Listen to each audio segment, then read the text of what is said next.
Bonjour et bienvenue sur Mon Financier, nous sommes le lundi 10 novembre.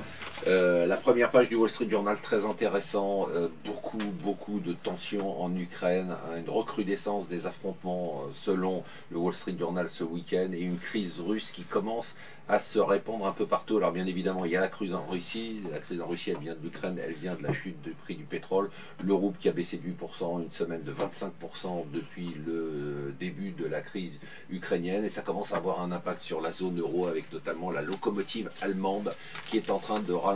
De l'autre côté, le Wall Street Journal nous dit attention à la hausse du S&P en trompe-l'œil, les résultats des entreprises ne sont pas aussi bons que prévu. Si vous cherchez un job, devenez codeur. Il paraît que les startups internet raffolent des codeurs, qu'il n'y en a pas assez et que les meilleurs partent dans la Silicon Valley. On a célébré ce week-end les 25 ans de la chute du mur de Berlin.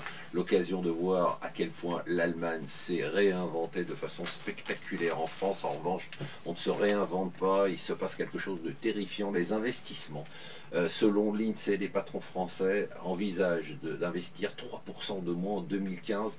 Pas de consommation, pas de demande, pas d'investissement. Le MEDEF et la CGPME prévoient des mesures pour mobiliser les patrons et peut-être même une manifestation. Eh bien moi je serais très content de descendre dans la rue.